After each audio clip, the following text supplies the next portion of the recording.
The polished mahogany of the bar gleamed under the pendant lights as I wiped it down for the third time, my movements slow and methodical, stretching out each stroke like I could somehow make the night last longer. My shoulders ached from carrying trays of overpriced cocktails to men in suits who barely glanced my way, a soreness that had settled into my bones and made a home there. The scent of expensive whiskey and leather mingled with the faint citrus of the cleaning solution I'd been using on the counters for the past 20 minutes. I should have clocked out already.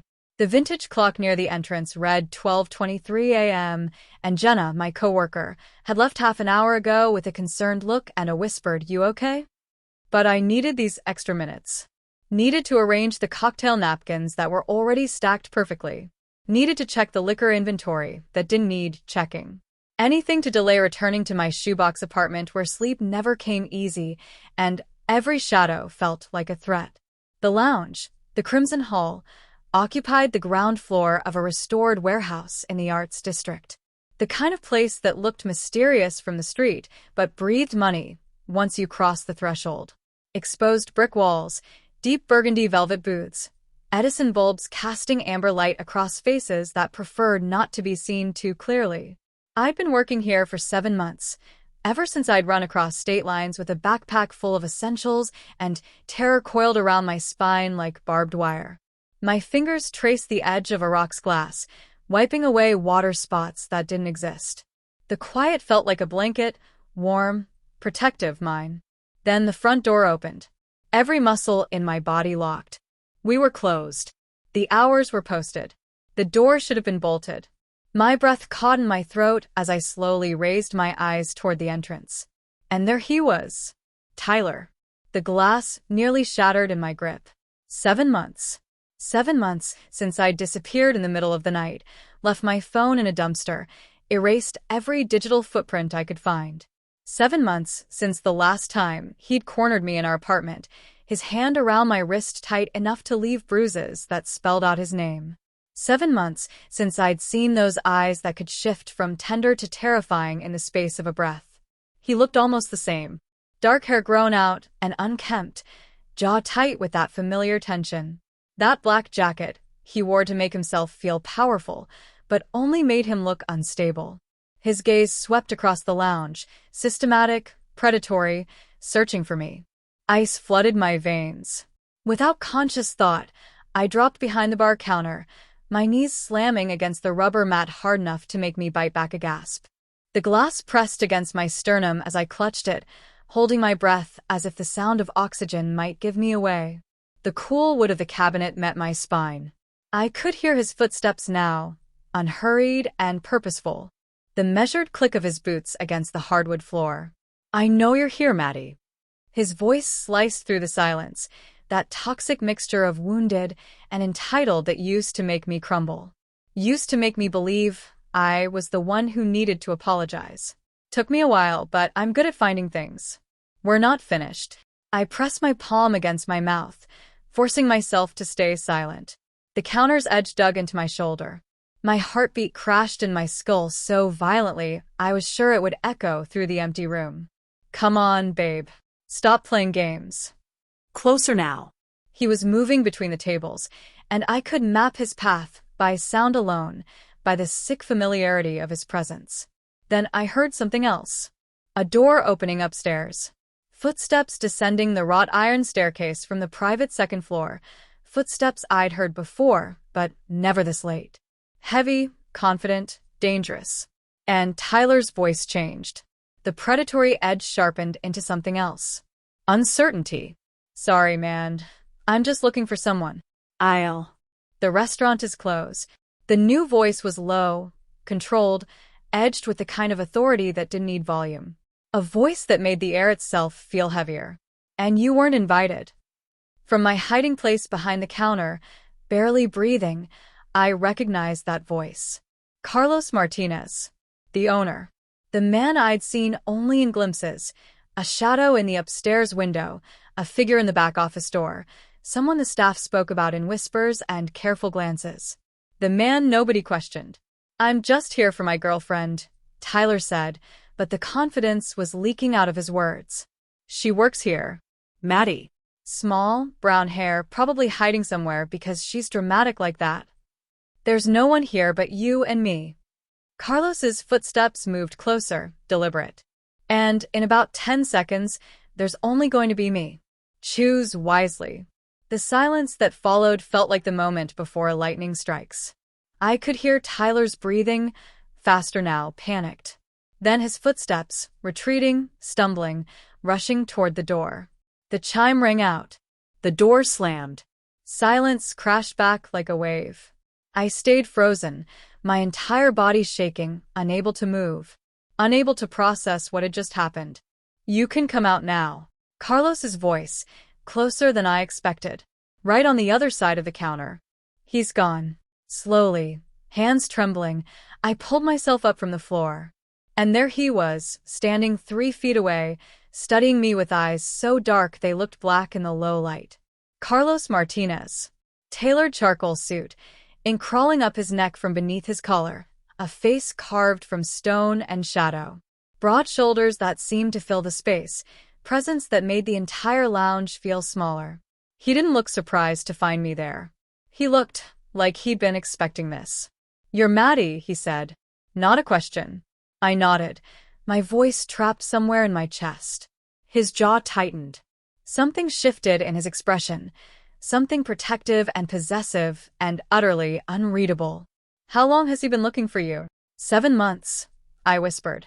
Carlos was quiet for a long moment, his gaze never leaving mine. Then he reached into his jacket and pulled out his phone, typing something quickly. Not anymore, he said, his voice carrying the weight of a promise I didn't understand yet.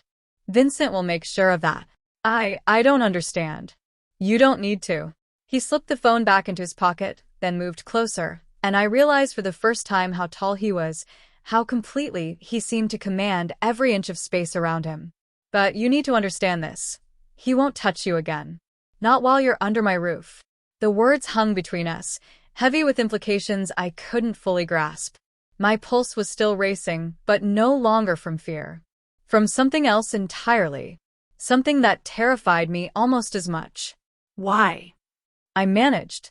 Carlos tilted his head slightly, studying me like I was a puzzle he'd just decided to solve.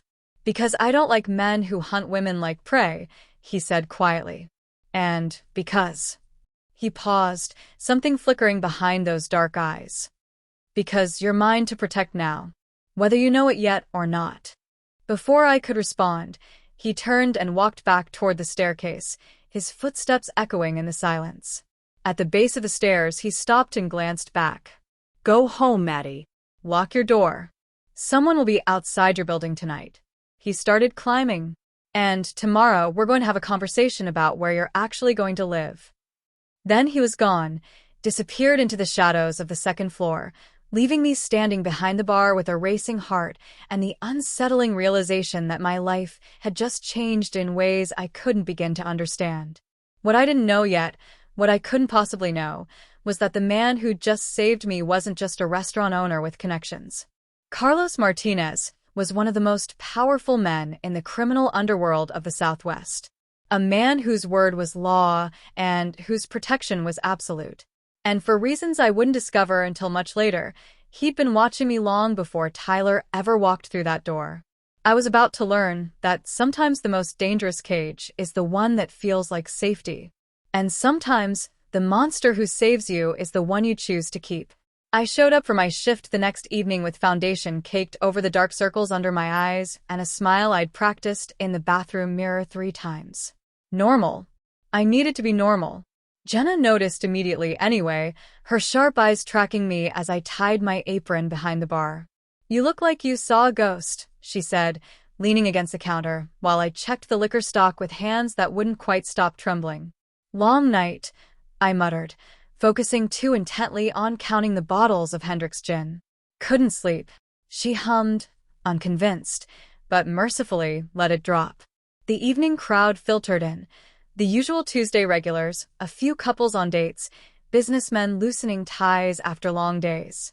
I fell into the rhythm of pouring drinks and forcing small talk, trying to convince myself that last night had been an aberration. A one-time thing. Tyler was gone. I was safe. everything would go back to how it was. Then I felt it. That prickling sensation between my shoulder blades that meant someone was watching. I glanced up and froze. Carlos stood at the top of the wrought iron staircase, one hand resting on the railing, his gaze locked directly on me. Dark suit, darker eyes, utterly still except for the slight tilt of his head as he studied me like I was something he was cataloging and memorizing. The ambient noise of the lounge seemed to fade. He didn't smile, didn't nod, just watched for a long, unsettling moment before disappearing back into the shadows of the second floor. My hands shook as I poured the next martini. That's the third time this week, Jenna murmured beside me, her voice barely audible over the jazz filtering through the speakers.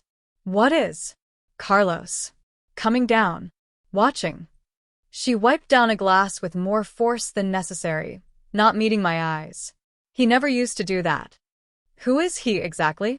I tried to sound casual. Failed. Jenna's jaw tightened. She glanced around, then leaned closer. The owner. But not just of this place. He owns half the buildings in this district. Maybe more. Her voice dropped to a whisper. People say other things too. About where his money really comes from. About what happens to people who cross him. I slid down my spine. What kind of things? The kind you don't ask about if you're smart. She met my gaze, something protective flickering there. Maddie, whatever happened last night? Nothing happened. Just don't get involved with him. Girls like us? We're not built for men like that. But it was already too late for warnings. Because the next evening, Carlos didn't watch from the shadows. He came down during the dinner rush and took a seat at the far end of the bar, directly in my section. Men in expensive suits who'd been laughing seconds before went quiet when they noticed him. One actually stood up and moved tables. I approached with a cocktail napkin and a customer service smile that felt like armor. What can I get you? Whiskey. Neat. His voice was exactly as I remembered, low, controlled, edged with something that made my pulse stutter. And 5 minutes of your time when your shift ends. It wasn't a request. I don't. It wasn't optional, Maddie. He said my name like he'd been practicing it. Like it belonged to him now. We need to talk about your situation. My situation is fine. His eyes, God, those eyes were so dark they reflected nothing, tracked over my face with unnerving intensity. Your ex knows where you work. Knows where you live, probably. You think he's just going to disappear because I told him to leave. He leaned forward slightly, and I caught the scent of expensive cologne, and something else. Danger, maybe. Power. Men like him don't stop. They escalate. My throat tightened. I can handle. You shouldn't have to. He straightened, and somehow that made him even more intimidating. I'm arranging better security for you. A new apartment. Somewhere he can't find you. The words hit me like a slap. You can't just, I don't even know you. You know enough. He lifted the whiskey I'd poured without remembering pouring it, took a slow sip, never breaking eye contact. And I know everything I need to know about you, Maddie Thompson. 7 months in this city. No family. No friends except your coworker. Running from a man who put you in the hospital twice. The blood drained from my face. How do you? Because I make it my business to know. He set the glass down with careful precision. And now you're my business. Whether you like it or not. Before I could respond, before I could even process what he was saying, one of his men appeared at his shoulder, murmuring something in rapid Spanish. Carlos stood in one fluid motion, buttoning his suit jacket. Someone will contact you tomorrow about the apartment, he said, already turning away. Don't fight this, Maddie. You'll lose. Then he was gone, leaving me standing behind the bar with my heart racing and the terrifying realization that I'd just been claimed by a man I barely knew. A man whose protection felt as dangerous as the threat it was meant to stop. They arrived at 9 a.m. on a Saturday, 3 men in dark suits who somehow made my cramped hallway look even smaller. The one in front, older, silver-haired, with a scar bisecting his left eyebrow, held out a business card between 2 fingers like it was a court summons. Vincent Ruiz. Mr. Martinez sent us to help you relocate. I stood in my doorway in pajama pants and an oversized t-shirt, coffee mug frozen halfway to my lips. I didn't agree to relocate. He anticipated you'd say that. Vincent's expression didn't change, but something almost resembling sympathy flickered in his eyes. He also said to remind you that your ex was spotted 2 blocks from here yesterday afternoon. The coffee mug nearly slipped from my grip. That's not, he couldn't have. We have photos if you'd like to see them. He waited, patient as stone. Or you could pack a bag and let us handle this before he gets any closer. 20 minutes later, I was shoving clothes into a duffel bag while the 3 men waited in my living room like silent sentinels. My hands shook as I grabbed toiletries, books, the photograph of my father I kept on my nightstand, the only picture I had left. This was insane. I was letting a stranger uproot my entire life based on a threat I hadn't even verified. But the alternative was waiting here, in this apartment with its flimsy lock and ground floor window, praying Tyler wouldn't find me. I'd already tried praying. It hadn't worked. The building Carlos owned sat in the financial district, all glass and steel and money. Vincent led me through a lobby that looked like it belonged in a magazine, past a security desk where 2 guards nodded at him with obvious recognition, into an elevator that required a key card to access the top floor. My stomach dropped as we rose, floor numbers climbing higher than I'd ever lived. The penthouse door opened to reveal windows, floor-to-ceiling, wall-to-wall windows overlooking the entire city. Hardwood floors in rich honey tones, furniture that looked like it cost more than I'd made in the past year, a kitchen with marble countertops and appliances I didn't know how to use. Light poured in from every direction, making the space feel impossibly open, impossibly exposed. Mr. Martinez had it furnished yesterday, Vincent said, setting my pathetic duffel bag on the pristine white sofa. Security is biometric and monitored 24/7. There are cameras in the hallway and lobby, but not inside the apartment. He was very specific about that. He handed me a sleek black phone I didn't recognize. Your new number. Already programmed with everything you need. I stare at the device like it might bite me. I can't afford this. Any of this. You're not paying for it. Vincent moved toward the door, the other 2 men already disappearing into the hallway. Mr. Martinez will be in touch. Then I was alone in a penthouse that felt like a museum, my reflection staring back at me from the windows, small and displaced and utterly out of her depth. I explored like a trespasser, half expecting someone to burst in and tell me there'd been a mistake. The bedroom had a king-sized bed with sheets that probably had a thread count higher than my credit score. The bathroom featured a rainfall shower and a soaking tub. The closet was empty except for a single garment bag hanging in the center. My hands trembled as I unzipped it. Inside was a dress, deep emerald silk, designer label, my exact size. A note was pinned to the hanger in sharp, masculine handwriting. For when you're ready to stop hiding. I sank onto the edge of the bed, the dress pooling in my lap, and finally let myself examine the phone Vincent had given me. It was already unlocked, populated with contacts I didn't recognize. Vincent, someone named Elena, a number simply labeled security. And at the top, marked as a favorite, Carlos. I scrolled through the settings and froze. He'd loaded my music library, my playlists, songs I'd only ever streamed on my old phone, the one I'd destroyed 7 months ago when I ran. How did he have this? How could he possibly? The phone rang in my hand, and I nearly dropped it. The screen displayed a single name, Carlos. I answered without thinking. How do you have my music? A pause. Then that voice, smooth and dark as whiskey. Is that really what you want to ask me, Maddie? You know everything, don't you? My voice came out smaller than I intended. About Tyler. About my father's accident. About why I ran. Yes. No hesitación. No επάλεγη. I know you left home at 19 when your father died in that warehouse fire. I know you met Tyler 6 months later when you were grieving and vulnerable. I know he isolated you, controlled you, hurt you. I know you finally ran after he cracked 2 of your ribs and told you it was your fault for making him angry. His voice hardened. I know everything about the man who thought he could hunt you. And I know exactly how to make sure he never gets that chance. Tears burned behind my eyes. You had no right. I had every right the moment he walked into my establishment looking for you. Something shifted in his tone, became almost gentle. You're safe now, Maddie. That's all that matters. I feel like I'm in a cage. A gilded cage is still safer than the alternative. A pause. Get some rest. You're not working tomorrow. Vincent will bring you anything you need. Carlos. Sleep well, Maddie. You're under my watch now. Nothing will touch you here. The line went dead. I sat in the gathering darkness of the penthouse, surrounded by luxury I hadn't earned and protection I hadn't asked for, and realized that somewhere between running from one dangerous man and being claimed by another, I'd lost control of my own life entirely. The city lights flickered on below me, beautiful and distant, and impossibly far away. I was safe.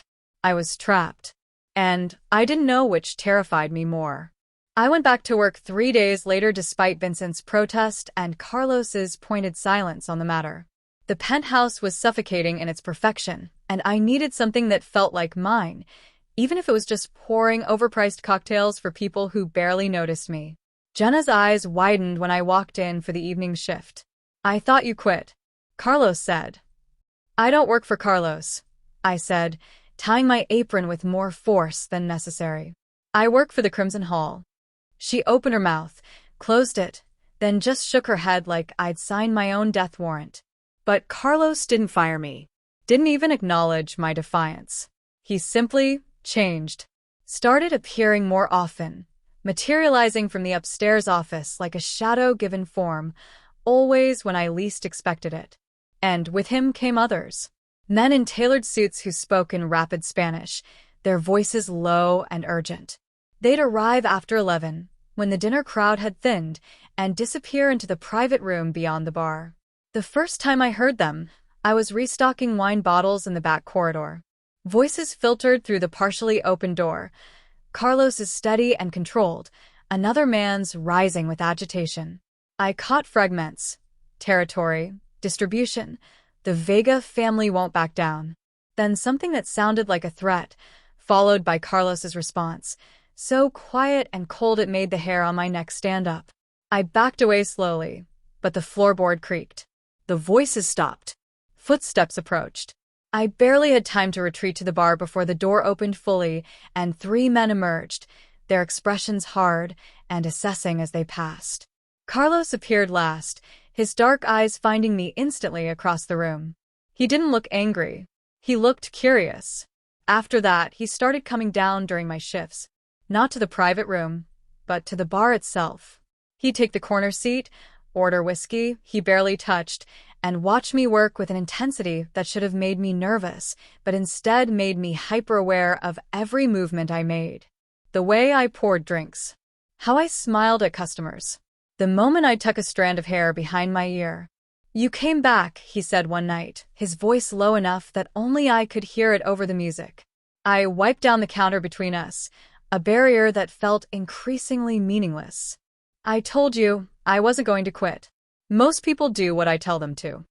I'm not most people. His mouth curved slightly, not quite a smile, but close. No. You're not. He tilted his head, studying me. Why risk it? You know what I am now. What this place is. A restaurant. A front. He said it without hesitation, without bothering to deny. Among other things, I should have been terrified. Should have walked out and never looked back. Instead, I leaned against the bar, meeting his gaze directly. You're not going to hurt me. How do you know? Because if you wanted to, you already would have. I surprised myself with how steady my voice was. You don't protect things you plan to destroy. Something shifted in his expression, approval, maybe, or recognition. You're braver than you think you are. Or more reckless. There's a difference? This time he did smile, just barely, and it transformed his entire face. Made him look almost human instead of carved from stone and shadows. The conversation started after that. Small at first, questions about my shift, whether I liked the penthouse, if Vincent was treating me well. Then, deeper. He asked about my father, about the warehouse fire that killed him, and I found myself answering honestly for the first time in years. Told him about the nights I'd spent trying to understand how a routine inspection had turned into an inferno. How Tyler had seemed like salvation when I was drowning in grief, until he became another thing trying to kill me slowly. Carlos listened like my words mattered. Like I mattered. "What would you do," he asked one night, "if you could do anything? If money and fear weren't factors?" I'd never let myself think about it. Planning for the future felt like tempting fate.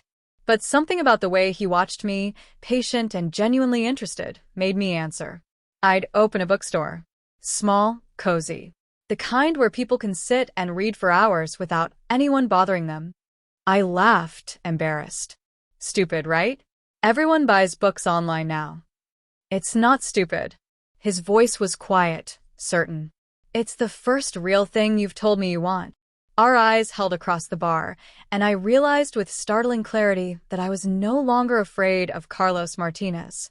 Somewhere between his protection and these late-night conversations, fear had transformed into something far more dangerous. I was drawn to him, to his controlled intensity, his unexpected gentleness, the way he looked at me like I was a puzzle worth solving instead of a problem to be managed. "What do you want?" I asked, turning his question back on him. He stood, buttoning his jacket with precise movements, but his eyes never left mine. "Right now." His voice dropped lower. "For you to stop looking at me like that." "Like what?" "Like you're trying to decide if I'm dangerous. Aren't you?" "Yes." He leaned closer, and I caught his scent, expensive cologne, and something darker underneath. "But not to you, Maddie. Never to you." Then he was gone, leaving me behind the bar with my heart racing and the terrifying realization that the cage I'd feared was starting to feel like home. The dress arrived with a note in Carlos's handwriting, "Tomorrow night. Be ready at 8. No explanation, no request, just an assumption that I'd comply. I should have refused. Should have sent it back with a polite but firm decline. Instead, I tried it on. The emerald silk fit like it had been made for me, because it probably had been. It hugged curves I usually hid behind oversized shirts, the neckline just low enough to feel dangerous, the slit in the skirt high enough to make me question everything. I stared at my reflection and barely recognized the woman looking back. Vincent arrived precisely at 8, driving me to an estate on the outskirts of the city, where cars that cost more than houses line the circular drive. Inside, crystal chandeliers cast golden light over men in tuxedos and women dripping in diamonds. A string quartet played near the marble staircase. Servers circulated with champagne that probably cost more per glass than my weekly paycheck used to be. "Stay close," Vincent murmured as we entered. "And don't wander off." But he was pulled away within minutes by someone who needed to speak with him urgently, leaving me adrift in a sea of wealth and danger I could feel but couldn't quite name. The conversations around me were careful, coded. Business discussed in metaphors. Threats wrapped in pleasantries. I'd just accepted a glass of champagne from a passing server when I felt it, that crawling sensation of being watched. I turned and found Carlos across the room, leaning against a pillar in a black tuxedo that made him look like he'd been carved for midnight. Our eyes met, and even from this distance, I felt the impact like a physical touch. He started toward me, but someone intercepted him. An older man in an expensive suit, gesturing urgently. Carlos's attention shifted, his expression hardening into something cold and calculating. "Business. Always business. You must be the new pet." The voice came from behind me, smooth and oil-slick. I turned to find a man in his 40s, handsome in a way that felt practiced, dangerous in a way that felt genuine. His smile didn't reach his eyes. "Excuse me? Luis Vega." He moved closer, invading my space with practiced ease. "I've heard interesting things about Carlos's latest acquisition." His gaze dragged over me in a way that made my skin crawl. Though I have to say, the rumors didn't do justice. I stepped back. He stepped forward. "I should get back to." His hand shot out, fingers closing around my wrist like a vice. "Don't be rude. We're just getting acquainted." He leaned in, breath hot against my ear. Tell me, does he share? Because I'd be very interested in Let her go. The temperature in the room plummeted. Luis's grip loosened fractionally, his face draining of color as Carlos materialized beside us like violence given form. There was nothing calm about him now. His entire body was coiled tension, rage simmering just beneath the surface of his controlled exterior. Martinez, I know exactly what you were doing. Carlos's voice was deadly quiet. He reached out with deliberate slowness and wrapped his hand around Luis's wrist, the same wrist that was holding me. And now I'm going to show you what happens when you touch something that belongs to me. The pressure increased. I heard something crack. Luis made a sound somewhere between a gasp and a whimper. If you ever look at her again, Carlos continued, his tone conversational despite the violence in his grip, I'll remove your eyes and send them to your wife in a gift box. If you speak to her, I'll cut out your tongue. If you so much as breathe in her direction, I will dismantle everything you've built piece by piece while you watch. He released Luis's wrist, and the man stumbled backward, cradling his arm. Do we understand each other? Luis nodded frantically and disappeared into the crowd. Carlos's hand found the small of my back, possessive and grounding. Come with me. He guided me through the crowd, past curious stares and whispered speculation, up the marble staircase to a private office with floor-to-ceiling windows overlooking the state grounds. The door closed behind us, muting the party to a distant hum. Let me see. His voice had transformed, all the cold fury replaced with something gentle and concerned. He took my wrist carefully, examining where Luis had grabbed me. Already, I could see the red marks blooming into bruises. Does it hurt? Ai fine. That's not what I asked. His thumb traced the marks with devastating gentleness, and I felt the touch everywhere. I should have killed him. Carlos. Do you understand what you've done to me? He looked up, and the raw intensity in his eyes stole my breath. I've built an empire on control, on calculated decisions and strategic moves. I don't make mistakes. I don't lose focus. His other hand came up to cup my face, thumb brushing my cheekbone. And then you hid behind a bar counter in my restaurant, and suddenly nothing else matters. Just keeping you safe. Just keeping you close. Just. He stopped, jaw tightening. You've destroyed every rule I made for myself. I didn't ask you to. I know. He leaned closer, his forehead nearly touching mine. That's what makes it worse. You didn't ask for any of this. You should be running for me. You should be terrified. I'm not. My voice came out as a whisper. I should be, but I'm not. Maddie. My name was a warning and a prayer. If we do this, there's no going back. You need to understand that. My world, my life, it's dangerous. People like Luis are everywhere. Threats are constant. And once you're mine, truly mine, I won't let you go. I should have been frightened by the possessiveness in his words. Instead, I felt something inside me settle into place. Maybe I don't want you to. The last thread of his control snapped. He kissed me like a man drowning, one hand tangled in my hair, the other pressed against my back, pulling me closer. I melted into him, every fear and hesitation burning away under the intensity of his touch. This wasn't gentle. It was desperate and claiming and utterly inevitable. When we finally broke apart, both breathing hard, his thumb traced my swollen lips. Mine, he said simply. Not a question. A fact. And God help me, I didn't argue. He didn't call the next day. Or the day after that. The phone he'd given me sat silent on the nightstand, mocking me with its blank screen. I told myself it was fine. He was a busy man. Dangerous men had dangerous business. But by the second night, fine had dissolved into gnawing anxiety that made sleep impossible. I called Vincent on the third morning, hating the desperation in my voice. Have you heard from Carlos? A pause that lasted too long. He's handling a situation. What kind of situation? The kind I can't discuss. His tone softened slightly. He's fine, Maddie. He'll reach out when he can. But he didn't.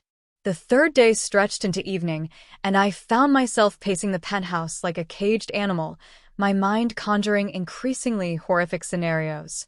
Carlos bleeding out in some abandoned warehouse. Carlos captured by rivals. Carlos deciding I wasn't worth the complication after all, and simply cutting me loose, without explanation. That last thought hurt worse than the others. I'd gone back to work at the Crimson Hall that night despite knowing he wouldn't be there, just to have something to do with my hands, besides check my phone every 30 seconds.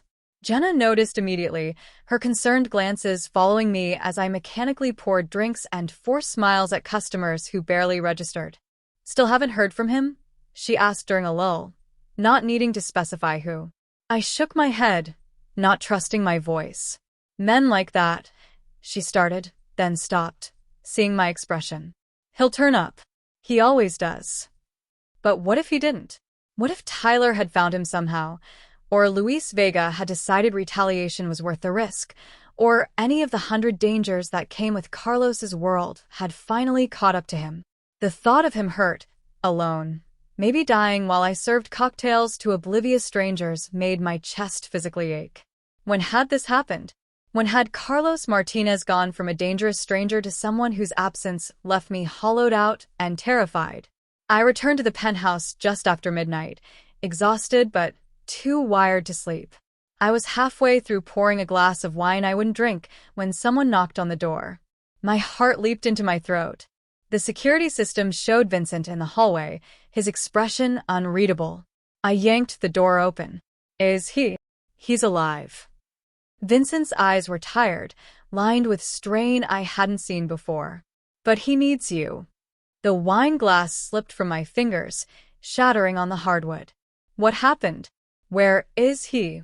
"I can't explain here. Pack a bag, enough for a few days. We need to leave now."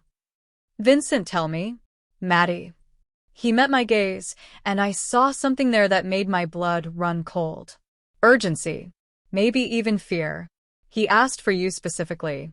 That's all you need to know. Will you come?" I should have demanded more information.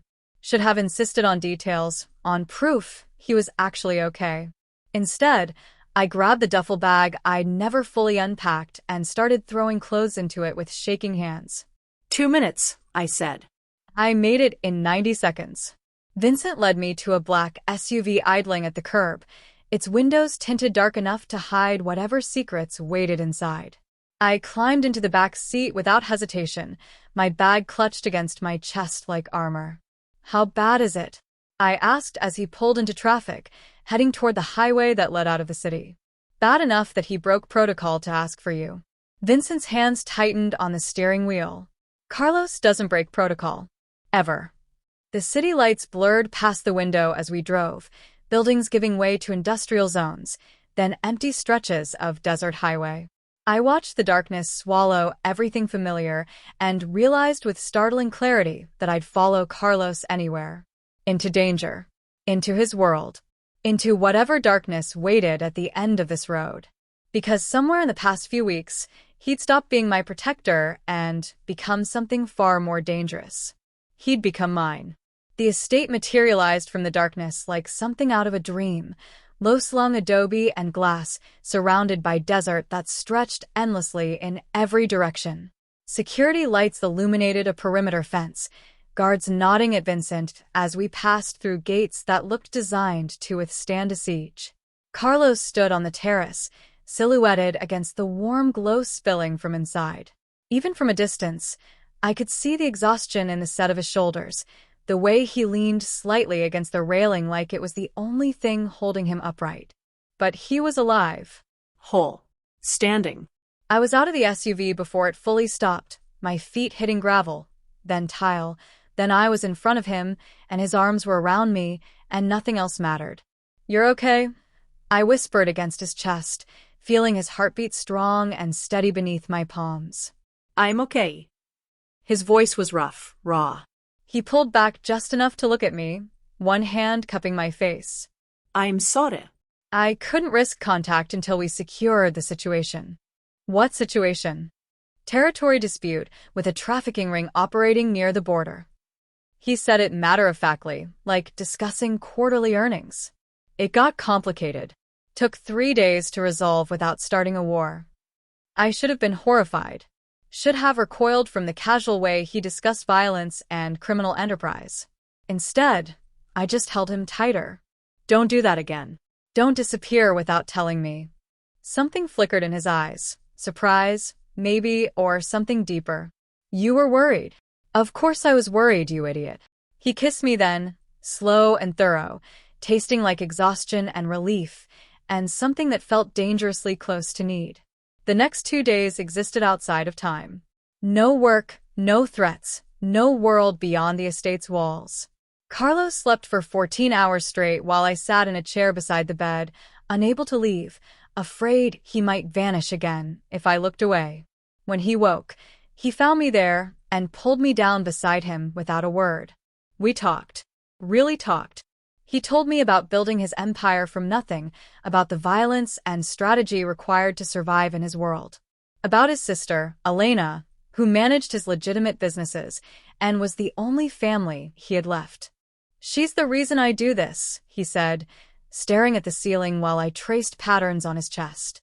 Everything I built was to protect her, to make sure she never felt powerless again. Again? His jaw tightened. 10 years ago, she was taken. Trafficking ring operating out of a warehouse district. She was 19, working late at a cafe, and they grabbed her off the street. His voice went flat, emotionless in the way of someone reliving trauma. We had 48 hours before they moved her across the border. I had resources, but not enough. Not fast enough.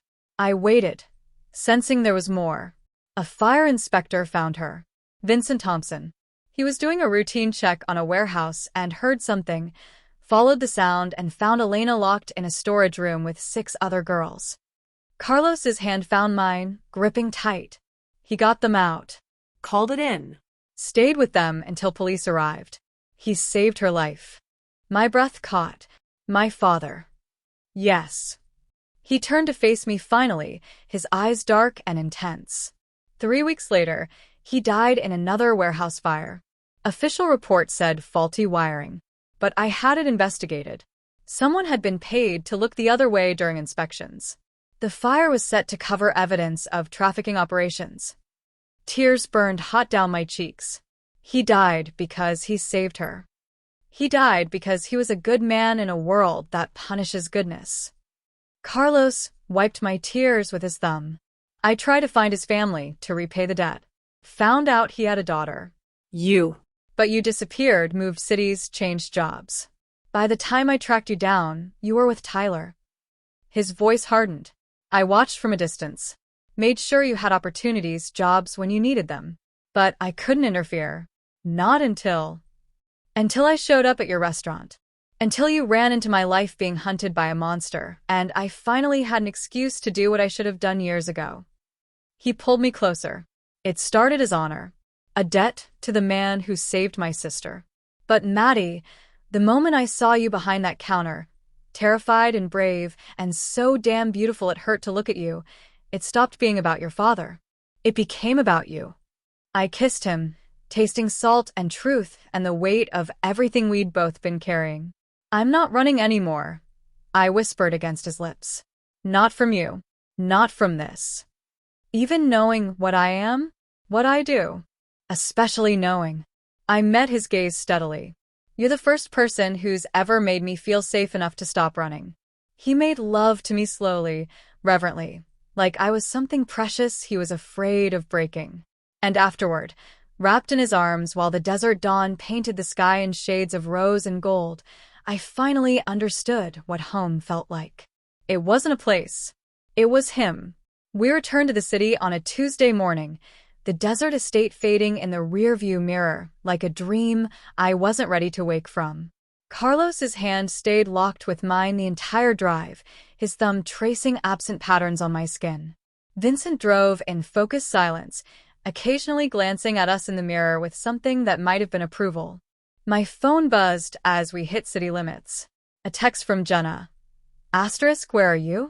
Something's wrong at the lounge. Asterisk. I showed it to Carlos. His expression hardened instantly, the softness from our days together evaporating like morning mist. He pulled out his own phone, fired off a rapid text, then made a call in clipped Spanish. When he hung up, his jaw was set in that way I'd learned meant violence was imminent. What is it? Tyler's been spotted. Asking questions about you at the Crimson Hall for the past 2 days. His voice was cold, controlled fury. My men have him. My stomach dropped. Where? The alley behind the lounge. He squeezed my hand. Vincent will take you to the penthouse. I'll handle this. No. The word came out stronger than I felt. I'm coming with you, Maddie. He's been haunting me for 7 months. I deserve to face him. I met his dark gaze steadily. Please. Something shifted in his expression. He studied me for a long moment, then nodded once. Vincent, take us to the lounge. Back entrance. The alley was narrow and shadowed, brick walls closing in on both sides. 2 of Carlos's men flanked Tyler, who was on his knees with his hands zip-tied behind his back. Blood trickled from his split lip, his left eye already swelling. When he saw me emerge from the SUV, his entire face transformed, first with relief, then calculation. Maddie, thank God. Tell them this is a mistake. We just need to talk, baby, please. Carlos stepped between us, and Tyler's words died in his throat. You've been warned twice. Once when you entered my restaurant. Once when my men escorted you out of the city, with very clear instructions. His voice was deadly quiet. And yet here you are, stupid or suicidal. I just want what's mine. She was never yours. Carlos's hand moved to the gun at his hip with practiced ease. And now you've given me every reason to make sure you never bother anyone again. Carlos, wait. I stepped forward, my heart hammering but my voice steady. I needed to do this. Needed to end it myself. Let me talk to him. He hesitated, then moved aside slightly, close enough to intervene but giving me space. I approached Tyler, looking down at the man who'd terrorized me for years. He seemed smaller now.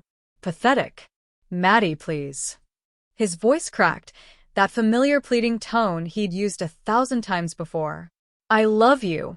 I know I made mistakes, but we can fix this. Just come home with me. We can start over. There is no home with you. There never was. You think he's better than me? Tyler's mask slipped, revealing the ugliness beneath. Look at him. He's a monster. A criminal. He'll hurt you worse than I ever did. He's never made me afraid. The words came out clear and certain. That's the difference, Tyler. You spent 2 years making sure I was terrified every single day. Terrified of saying the wrong thing, wearing the wrong clothes, looking at someone the wrong way. You broke my ribs and told me it was my fault. You isolated me from everyone who cared about me and made me believe I deserved it. I was trying to protect you. You were trying to own me. I crouched down, meeting his eyes at his level. But I'm not that scared girl anymore. You don't get to hunt me. You don't get to find me. You don't get to have any part of my life ever again. I stood, turning to Carlos. Let him go. Carlos's eyebrows rose fractionally. Maddie. Let him go. But make sure he understands what happens if he comes back. Something like pride flickered in Carlos's expression. He nodded, then gestured to his men. They hauled Tyler to his feet, cutting the zip ties. Carlos stepped close to him, close enough that I could barely hear his words. You have 2 choices. There's a bus leaving for Atlanta in 3 hours. Vincent will personally escort you to the station and ensure you get on it. You'll receive $5,000 and a new ID. You disappear. You rebuild somewhere else. You never speak her name again. He paused, letting that sink in. Or you refuse, and my men will find pieces of you scattered across 6 counties by morning. Your choice. Tyler's face had gone gray. The bus. I'll take the bus. Smart. Carlos pulled an envelope from his jacket and handed it to Vincent. Make sure he gets on. Make sure he stays on. Vincent nodded, gripping Tyler's arm and steering him toward a waiting car. Tyler glanced back once, but there was no love in his eyes anymore. Just fear and defeat. Then he was gone, the car pulling away into traffic, taking 7 months of nightmares with it. I stood in the alley, shaking now that the adrenaline was fading. Carlos was beside me instantly, pulling me against his chest. "You are extraordinary," he murmured into my hair. I needed to see him powerless. Needed to know he couldn't hurt me anymore. He can't. "I promise you that." He tilted my chin up, his eyes intense.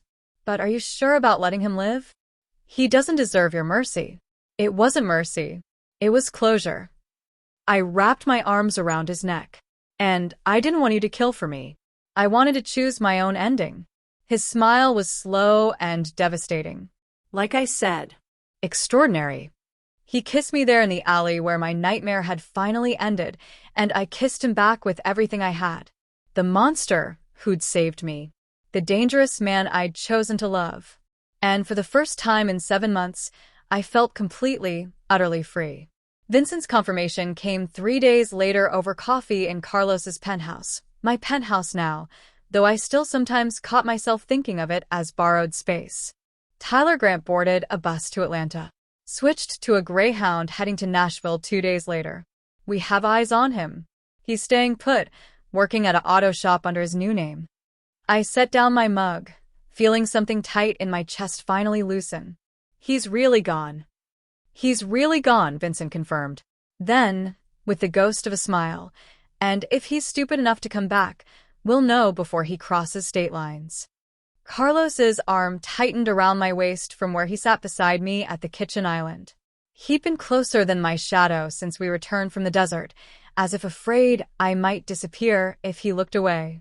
I didn't mind. I craved his presence the same way. After Vincent left, Carlos pulled me into his lap, his fingers threading through my hair. "How do you feel?" "Free." I traced the ink on his neck, following the intricate patterns I'd memorized over the past week. "Terrified." "Safe." All of it at once. Terrified of what? I met his eyes, those dark depths that had stopped frightening me and started feeling like home. "Of how much I love you." His entire body went still. "Say that again." "I love you." The words came easier the second time, settling into truth. "I know what you are, what you do, the empire you've built, the things you've done to protect it. And I love you anyway. Maybe because of it. I don't know anymore." He kissed me with a desperation that stole my breath, his hands cradling my face like I was something infinitely precious. When he finally pulled back, his voice was rough. "I've never said those words to anyone except Elena. Never wanted to. Never thought I could." "You don't have to. I love you, Maddie Thompson." His forehead pressed against mine. "From the moment you looked up at me from behind that bar counter with terror and courage in your eyes. You've ruined me for anything else." I moved into the estate 2 weeks later. Not the penthouse, Carlos's actual home, a sprawling property in the hills with security that made Fort Knox look casual and rooms that echoed with expensive emptiness. Until I filled them with books and plants and the life they'd been missing. "Someone's here to meet you," Carlos said one morning, leading me to the sunlit breakfast room where a woman sat waiting. She had Carlos's dark eyes and sharp cheekbones, but where his face was all hard edges, hers held warmth. "You must be Maddie." She stood, elegant in a cream blouse and tailored pants. Melina. "And I've been waiting 10 years to thank you." "Thank me?" "For being Vincent Thompson's daughter." Her eyes glistened. "Your father saved my life. And now you've saved my brother's." She pulled me into a hug that smelled like jasmine and felt like family. "Welcome home." Elena became my anchor in Carlos's world. She taught me the legitimate businesses, the Crimson Hall, 2 upscale restaurants, a private security firm. Showed me spreadsheets and contracts, and introduced me to managers who looked at me with the same respect they showed her. Within a month, I was managing the lounge's operations. Within 2, I'd restructured the restaurant supply chain and increased profits by 15%. "You're good at this," Carlos said one night, watching me review contracts at his desk. "Our desk now. Better than good. You have instincts." "I have motivation." I looked up at him. "I want to build something. Something that's mine. Something that matters." "You matter." He crossed the room, turning my chair to face him. Everything else is just details. 3 months after Tyler vanished, Carlos took me back to the desert estate. We walked out past the pool to where the desert stretched endlessly under a sky blazing with stars. He stopped, turning to face me with an intensity that made my breath catch. "I bought you something." He pulled out a small box, but didn't open it yet. "Before you look, I need you to understand what this means. What I'm offering." "Carlos, I'm not a good man, Maddie. I've done things that would make you run if you knew the details. I'll continue doing them because it's who I am. It's how I protect what's mine. My world is dangerous. There will always be threats, always be men like Luis or worse." His jaw tightened. "But I swear to you, I will never cage you, never control you, never make you small or afraid, or anything less than everything you are." He opened the box, revealing a ring that caught starlight, emerald surrounded by diamonds. "I'll protect you, but I'll never own you. Stay with me. Choose this life. Choose me." I looked at the ring, then at the man holding it. The dangerous, complicated, fiercely protective man who'd given me back myself. On one condition. His eyebrows rose. "Name it. You let me protect you too. Let me stand beside you, not behind you. Let me be your partner in all of this, not just the parts you think are safe enough." Something raw and vulnerable flickered across his face. "You want into the shadows? I want all of you. That means all of it." I took the ring from the box and held it up. "Equal partners. In everything. You're asking to marry a monster. I'm asking to marry the man I love." I slipped the ring onto my own finger, watching it catch the light. The man who saw me hiding and decided I was worth saving, worth protecting, worth loving. I stepped closer, close enough to feel his heat. "So, yes, Carlos Martinez. I'll stay. I choose this. I choose you." He kissed me under the desert stars, and I kissed him back with everything I was and everything I was becoming. The scared girl who'd hidden behind a bar counter was gone. In her place stood a woman who'd chosen danger and love and life on her own terms. A woman who'd found her voice. A woman who'd found her home. A woman who'd found herself in the arms of the most dangerous man she'd ever known. And God, it felt like freedom. The desert sunset painted everything in shades of copper and gold, turning the estate into something ethereal. White chairs lined the terrace in intimate rows, occupied by the carefully chosen few, Elena in the front wearing sage green and crying openly, Vincent standing nearby with what might have been pride softening his usually stern features, associates in tailored suits who controlled territories and now treated me with the same deference they showed Carlos. I stood before the full-length mirror adjusting my father's watch on my left wrist, the worn leather strap a stark contrast to the emerald engagement ring on my right hand. The wedding dress was champagne silk that moved like water, chosen with Elena during a rare afternoon when we'd laughed until we cried over wine and wedding magazines. The woman in the mirror bore little resemblance to the terrified girl who'd hidden behind a bar counter 8 months ago. This woman's shoulders were back. Her chin was lifted. Her eyes held certainty instead of fear. "He's wearing a path in the terrace stones," Elena said from the doorway, radiant and beaming. "I think he's genuinely worried you'll change your mind." "Not a chance." I turned from my reflection. "Let's go make an honest man out of a criminal." Her laugh echoed down the hallway as we walked toward my future. Carlos stood at the end of the short aisle, backlit by the setting sun, devastating in a black suit that emphasized every dangerous line of him.